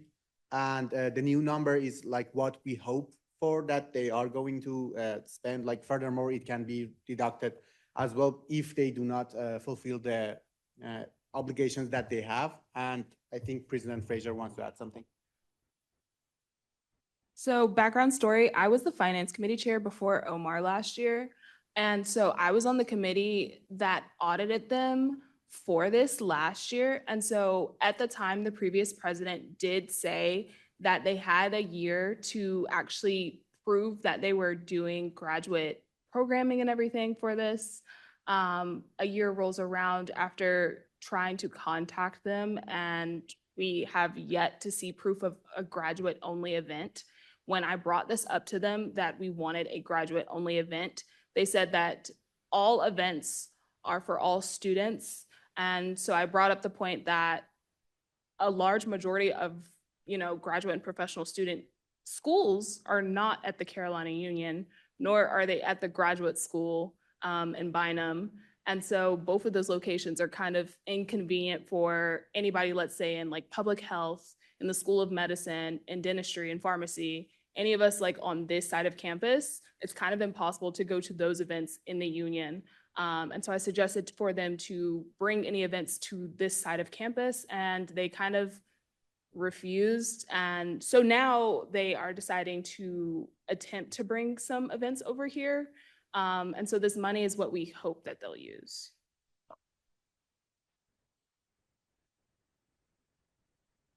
Are there any further questions or debate? All right. I will now put this to a vote. All those in favor of adopting this resolution to amend the Constitution, please raise your hand. Okay, we'll raise them high so I can make sure. Okay, you can put your hands down. All those against, and all those abstaining. All right, unanimous vote. Wonderful. This is now passed. If you wouldn't mind, I will take 1 minute to text the undergraduate speakers because they are meeting in 15 minutes and they want to pass this tonight. I second.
All right. We are now out of recess and resuming. Briefly want to offer a point of information for town halls. For when you have them, I forgot to mention this during the bill. When you have town halls, there's two options for like using the funds to pay for things, using the P card or getting reimbursed. P card, you have to have an appointment with the business office. They're located in the student union. If you like look up on Heal Life CUSO, CUSO, they should come up and you should be able to, there's a link in their Heal Life to schedule an appointment. The appointments fill up fast. And so, you know, try to get them well enough in advance. They also require like an agenda for you when you go, as well as like you'll have whatever you want to order ready, and they'll ask for an agenda and a meeting date and all of that fun stuff, and they will place the order for you if you want to use the P card. Route number 2, which is what I had to do for the Senate meeting because I could not get a CUSO appointment for the food, is you pay for it out of your own pocket and then file a reimbursement with a treasurer, and then he will reimburse you. Yes, Brian?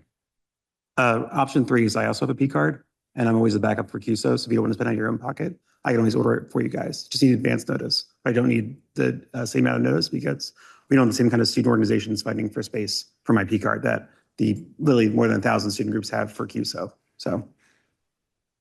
Okay, great. All right. So we'll just keep moving onward and upward. Oh, wonderful. So the next 2 bills are my bills. So I can't be presiding for these. President Pro Tempore Bouchard, are you okay with presiding for the next 2 bills? Wonderful.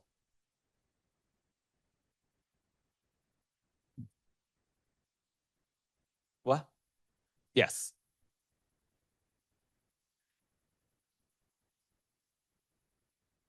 You're gonna be me for 2 bills. You're just gonna be me for 2 bills. Okay, so. All right. Yeah, you're just gonna, you preside, so you're just gonna talk about, like, you know, be like, this is the bill, blah, blah, blah. Is there any debate? All that fun stuff. If you need help, I'll raise a point of order to help you. Sorry, I don't think I had, so what is this one?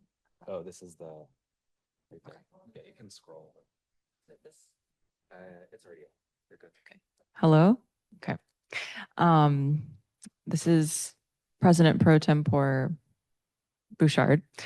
I'm presenting the 5622, which is a bill to replace Title I of the General Statutes of the Graduate and Professional Student Body, sponsored by Omar Merhebi. Is there any debate for this bill? Yeah, Senator Merhebi, Bioinformatics and Computational Biology. Wow, I realize I've not said that in a while. Yes, so this is a bill authored by me. I did tell you all that I was working on some kind of major legislative overhauls of our code. This is kind of the most basic one.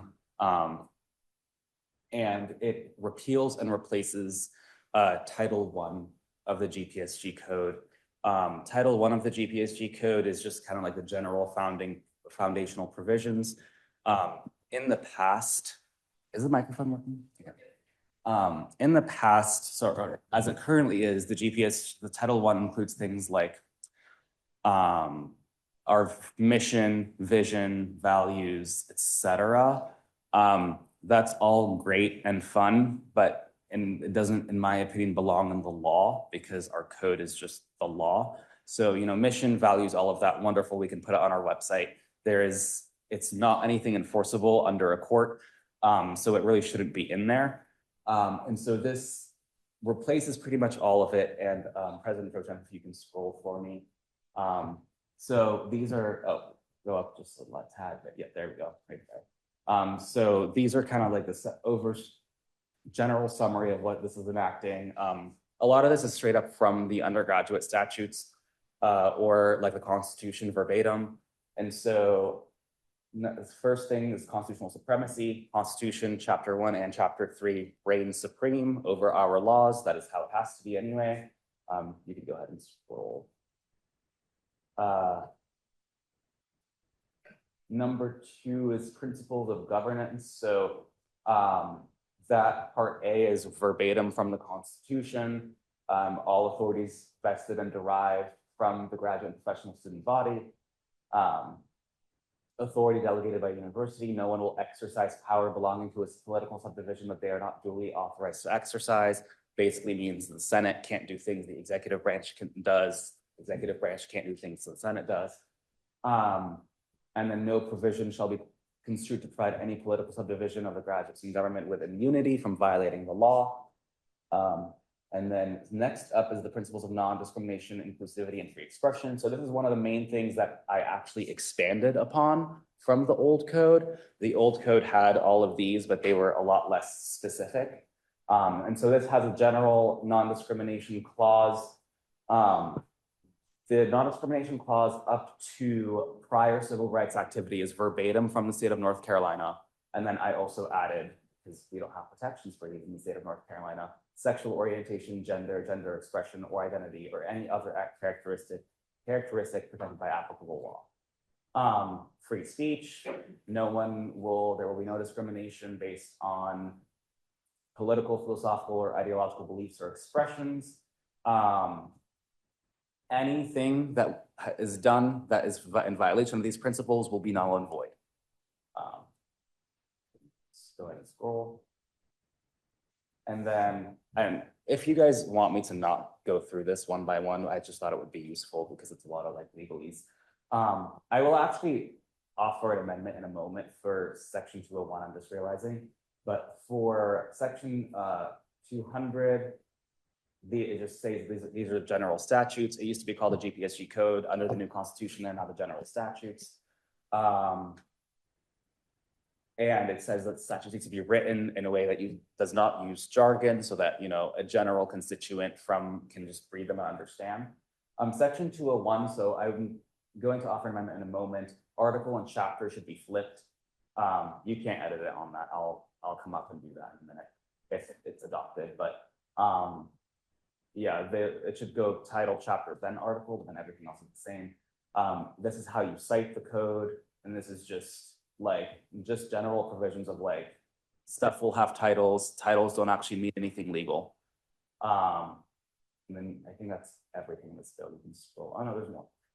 Legality and severability. So basically, if something is severable and unconstitutional, what it needs to be severable is let's say the section 202 part A was considered unconstitutional.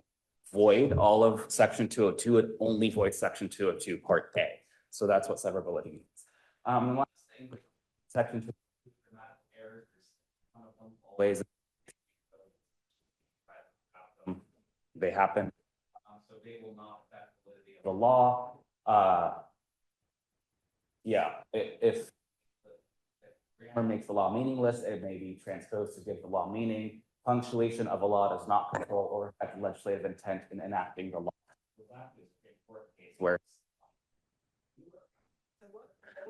Where someone was saying, we were arguing over the use of a comma and whether that comma meant something legally. That gets rid of that. Yes. With that, I'll open up to any questions, and then I'll offer my amendment. Any more debate or questions? Yes. Just on a quick question regarding the non-discrimination policy, does that also mirror the one on the university website or the broader compliance legal university council office's site? I will direct this question to Omar. I did not pull this from the university website. I would assume that it is exactly how the state of North Carolina defines it. We can look at it real quick. But I mean, university policy will also supersede the code. So if there's anything that's in there that has university policy, the question is, are we not protecting enough under university policy or that we're protecting too much? Well, I'm just want to make sure everything is protected enough. So, because the policy is pretty explicit, I just want to make sure also that it would mirror that. Because to your point, Omar, about how the policy would be overridden by the university piece. So. I mean, if there's extra protections the university grants, I can't think of any. The university grants that we do not, I'm happy for that to supersede. It's wonderful to protect more, groups of people than less. So there needs to be an amendment.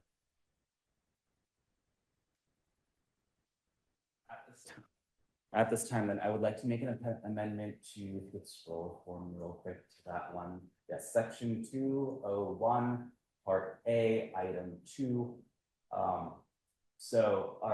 The amendment is technically to strike out and replace number 2 with chapter, and strike out number 3 and replace it with article. Can I do that? You can do it on my laptop if you want, but we have to actually vote Okay. on the amendment. Does someone need to second the motion? Okay, anybody want to second it? Thank you. Oh, Senator Runn, seconded the motion. And any other amendments or comments? Okay, I think we can move forward with a vote. All in agreement for the passing of this bill? Vote is first on the amendment and then on the bill. Sorry. The first will be on the amendment and then it will be on the bill. So technically this vote is for the. Apologies. Just to clarify, I'm going to say that again. All in agreement to amending the bill to reflect the changes Omar has suggested. Okay, anybody against? Any abstentions? Would there be? I don't know. Okay, excellent. So I declare that amendment passed. And now to the bill. All in agreement of this bill passing, please raise your hand. Beautiful. Anybody against it? Abstentions? All right. I do declare this bill has passed. I do want. Excellent job, guys. All right. And then this is the last bill coming up, correct? The next one? Okay. And that would be. Okay. Almost done. How would I ask that? Go to the pending legislation tab and then it's on. All right. So I'm presenting this one as well. Okay. So I'm presenting Bill 5623, which is a bill to authorize the Senate Rules and Judiciary Committee and the Speaker to standardize the format of the Graduate and Professional Student Code. It is sponsored by Omar Merhebi. All right. Is there anybody who would like to, or any debate about this bill? Yes, Senator Merhebi, Bioinformatics and Computational Biology. Could you just scroll for me? Thank you. So one thing is the rename of the code to the general statutes. This is required under the Constitution. So this bill authorizes R&J as well as me to do that. It is, so rename of applicable entities. So this basically, because the new Constitution renamed a bunch of stuff. So the Vice President for Finance is now the treasurer. Representative units are now districts. It just says everything that's been renamed under the new Constitution is updated in the code. There are sections about miscellaneous references. So like the references section is effectively in the code. It says reference A is the Constitution, reference B is university policy, et cetera, et cetera. And so then inside the code, like after there's a little table there where it says what those references are, it then like says, you know, all laws shall abide by reference A. I personally, especially because we're looking at PDFs, no one is printing the code and like flipping back through it. It's really annoying to be on page 45 of the code and then have to scroll back to page 2 to see what reference A is.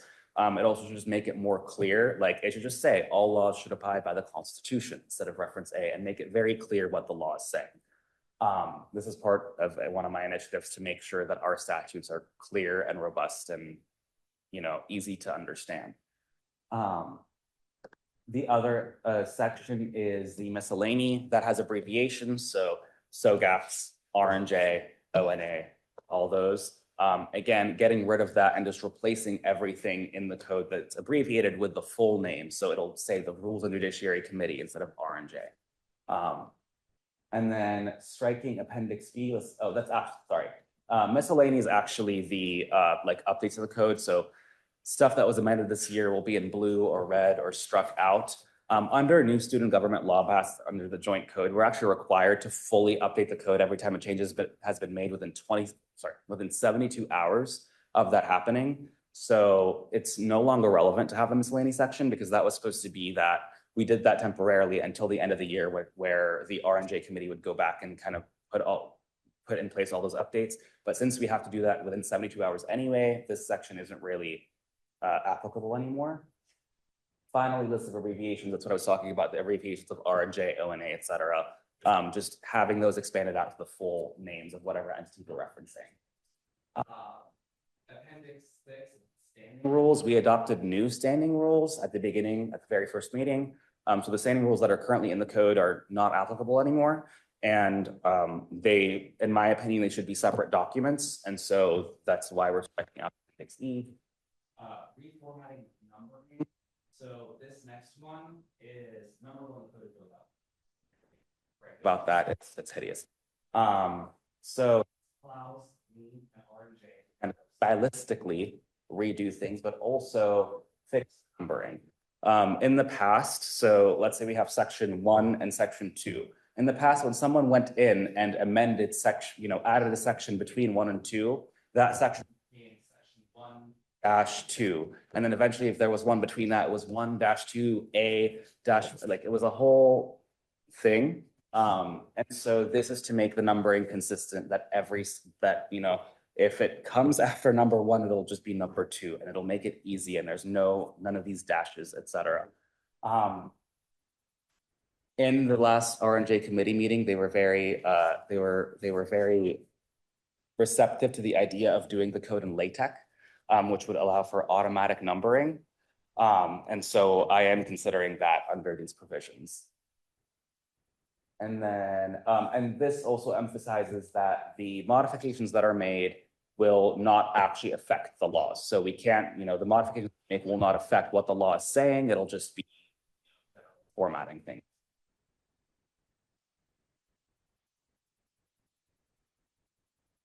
And then, the last few things is delegation authority. So R&J will be enacting these changes at as and that's it. I'll take any questions now. Excellent. Are there any questions or debate with regards to this bill? It's very exciting stuff. Okay, any amendments? Excellent. All right, so let's move forward with the vote. Everybody in favor of passing this bill, please raise your hand. Beautiful. Anybody against? Abstentions? Okay, I declare this bill adopted. Congratulations. Thank you. Thank you, President Pro Tempore. It's a very good job for your first time presiding. I did not do as good of a job in my first time presiding over a meeting. All right. So with that, we're going to move into our final bill of the evening, which is the bill to authorize the appropriation of funds for December Cycle Travel Awards 5624. Is there any debate on this at this point? Travel Awards Chair, did you want to give any information? Sure. So as I kind of stated earlier, we have 5 awards to be giving out. These all scored very highly, kind of general consensus among us. There were a bunch of applications. I don't actually know the exact number off the top of my head. Maybe that's an error on my part, but we picked these ones, and it was kind of a consensus of the committee that full funding seemed warranted for these ones. So that's where we are at. I think the budget leftover is listed in there somewhere. Yeah, that should be accurate. The one question maybe for all of us is, and with regards to like I think if you scroll down a little bit, the time period. Currently, I think it's just set at 30 days, but I don't think we had any specific thoughts on that. Yeah. Are you, sorry, I was gonna say, as a Okay. point of information, like, so the individuals who receive travel awards, they apply for their reimbursement after they come back. So 30 days would put us at like January 1st. Some of these individuals are traveling up until, I think this is the latest one, January 13th. So I will say that this individual especially would not be able to actually receive this award if the encumbrance period is 30 days. That's a good point.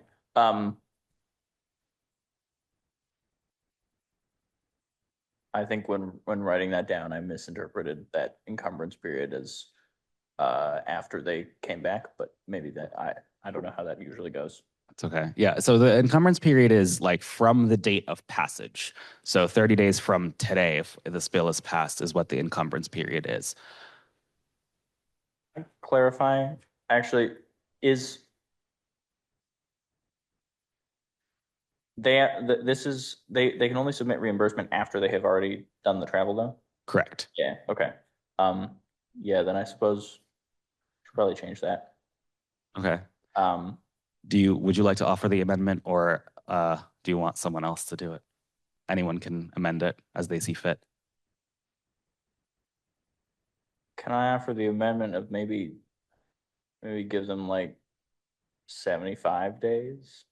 All right. So is there a second to that amendment? All right, Senator Beck seconded. All right, it has been moved and seconded to amend.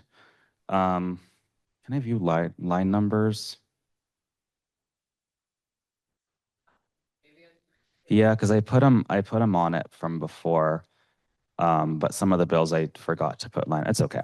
What is this page? Under section 3 to change it is moved and seconded to strike out and replace 30 days with 75 days. Is there any debate on this? No? All right, all those in favor of amending it to 75 days?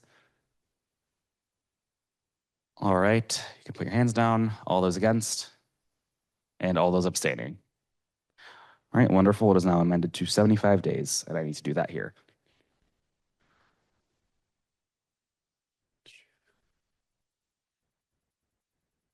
Oh, I actually realized that I need to also update the other one so it switches. So give me one moment. I'll be done in a second.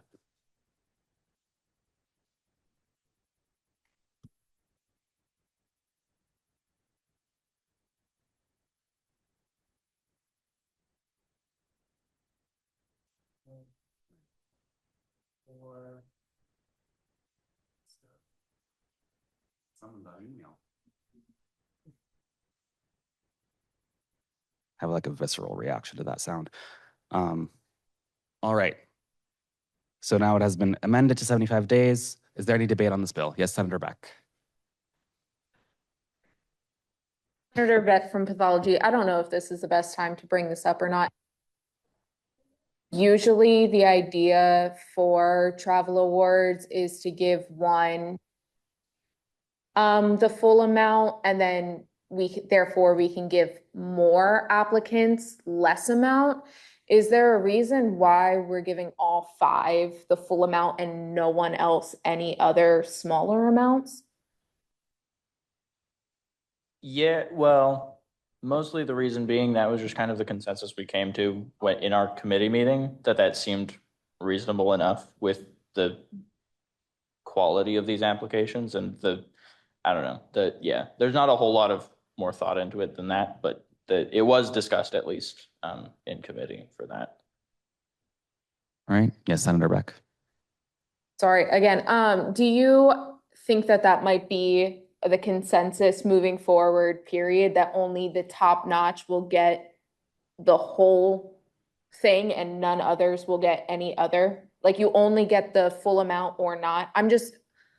I have told my constituents that they might not get the full 800 But if they only can get the full 800 and less people are getting the 800, I would like to let them know that, especially with town halls coming up. That's a good question. I think I would probably have to refer that to I guess, the rest of the committee in terms of what we think of that. But based on my interpretation of our discussion the other day, that seemed basically where our thoughts were at. I guess barring like any particular time when there's like a very little deviation between like top scores, but in this case, there were kind of a collection of these ones that were up there, if that makes sense. Sorry, just in a few words, what distinguishes the successful applications from the others? So what distinguishes, like, what makes these ones particularly? The ones that were awarded the full amount, like, stood out. Well, basically just using the grading criterion that are set out somewhere on the website and elsewhere. I don't know exactly where I would point you to look for those, but I think they're on the website. There's like a scoring system, essentially 6 categories out of 5 points each, and we all go about reading the application, assigning a score of a 1 to 5 based on kind of how they land there. In these particular applications, they all scored, I believe it was like a 27 or above out of 30. And the kind of, I guess the next closest were in the 26. There were a few of them, but beyond that, I suppose it was a numerical thing, essentially. The numerics do reflect kind of like a quality of writing and explanation of what the like purpose of the travel was and all that, and ticking all of these boxes that kind of go into that 30-point system. But kind of a mix of that scoring and just overall consensus among the travel award committee, that these seemed to match those boxes well. Yeah. Senator Wren. Senator Wren, linguistics. So I believe I just heard you say there was an application with a score of 26, which was denied, but if 27 was accepted for full funding. Do you think, how distinct in quality would you say that 27 and 26 were? Is this a matter really of one committee member rated one a little higher than the other, and that was the difference in between $800 of funding and no funding?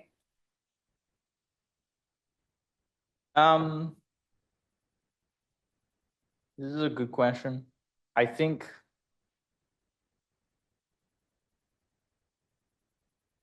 it did a little bit end up perhaps being the latter of that, just that it was kind of where the cutoff of things led, and because we wanted to give as full support to these top ones, I guess that was where we ended up with that.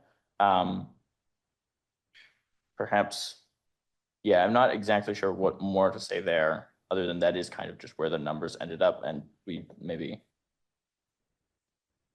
that just ended up being the consensus that was come to. Yeah. Senator Wong, biostatistics. I'd just like to add to that we also take into account the standard deviation of all the committee members' rating. And I believe that particular case with very close 4th place, or in this case, 3 of the applicants that are awarded the travel awards were from November and 2 of them are from October, just because there was, awards that there was a period of time where the travel award committee was informed. So there was a 3-month period where the awards weren't handed out at all. So, but that particular case, I think, to separate out the winners and the people who can't get the awards, I think we look into the standard deviation as well. In that particular case, I think it's a wider standard deviation. So that means it's less of a consensus that we want to give in to the winner. Hopefully that helps. Thank you. We can continue debate in a moment. I just like to remind all senators to please raise your hand and wait to be recognized before speaking.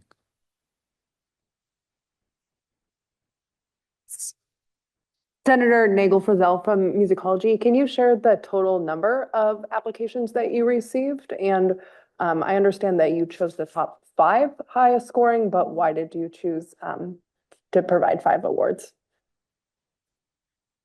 So I can say I don't have the document in front of me right now, but I can try to find that, and hopefully that doesn't take too long.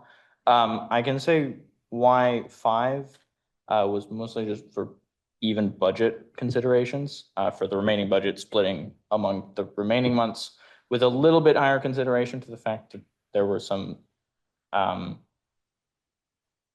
of bit of extra applications up to now that hadn't been able to be considered.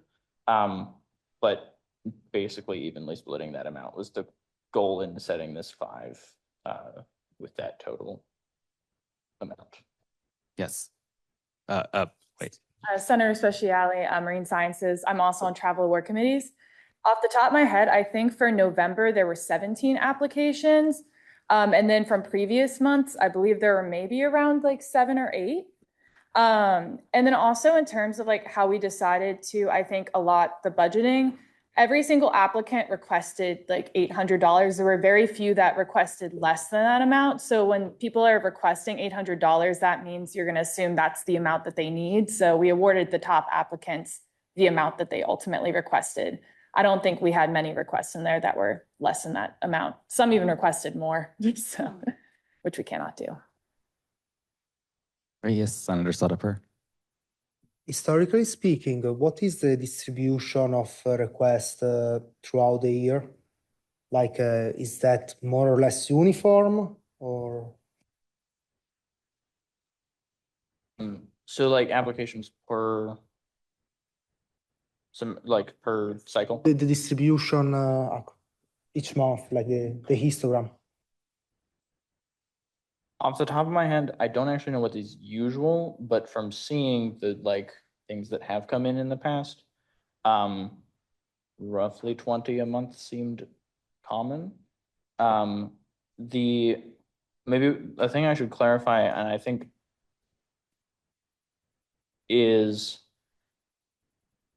award applications for travel cycles that have already passed. I think there was at least it was my understanding, there was a complication in actually being able to award those at this point or not. And so the consideration of some past applications from October as part of this cycle was done for those awards that are still for pending travel. And so that's why there were maybe the 7 that Senator Speciale. So my question was more like, are there some hot months where the majority of applications come? And if so, which one are they? You said you're just trying to allocate it uniformly each month. And I'm asking yes, are requests uniform throughout the year or I can offer a point of information. The current travel awards chair wasn't here last year, so he understandably doesn't have the historical data. Looking at the past bills, about 20 applicants seems to be the norm for most months, except for March, where we received a lot of more applications, 60. That, in my opinion, would make sense considering, a lot of conferences happen in the springtime, especially March, April type. So, yeah, that is the information I will provide. Yes, Senator Wren. Of information, I believe the March enormous amount may all have been related to that one business conference that every business student applied to. So that may be an unusual fluke of our chair was a business PhD member last year, and he encouraged his constituents to apply, and they took him up on it. Interesting. It's not a conflict of interest at all.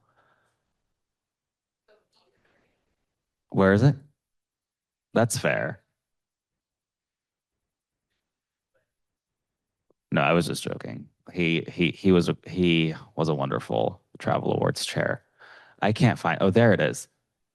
Also, I had it downloaded. Yeah, let's see. So, blah, blah, blah. Yeah, it actually looks like if that was the case, none of the business applicants received.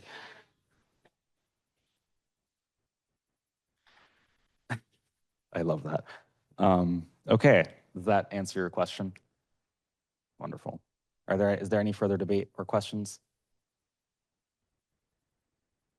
All right, seeing none, I will move back to the bill. All right, it is moved and seconded to adopt, I need to start saying that more. GPSB 5624, bill to authorize the appropriation of funds for December cycle travel awards. All those in favor of adopting this bill, please raise your hand. Okay, raise my pie a little bit, okay. Champion, that's not a hand, right? Okay, cool. All right, you may lower your hands. All right, all those against? All right, Champion against. All those, Champion and Davis against. All those abstaining. And Hook is abstaining. Sorry, PPT, do you need a second? Yes. Hook. All right. With that, the motion passes and this bill is adopted. And we now move into the final leg of our meeting here, notices, announcements. I don't really have any notices, announcements. I just have a wonderful break. It's been great. The Senate's been very engaged, you guys pack up so early and I feel rushed. The Senate, you guys have been very engaged, very active. I've honestly, this group of people is honestly just awesome. And I'm really happy with all the work that you all have been doing in committees. And if anyone wants to, talk about ways they want to, bills they want to pass, things that they want to, improve, they're not sure how, please, reach out. I'm happy to work with anyone here on anything you would like. And with that, can I have a motion to adjourn? Senator Wren, is there a second? Merseman seconded. Is there any objection? Better not be. Okay, good. We are adjourned.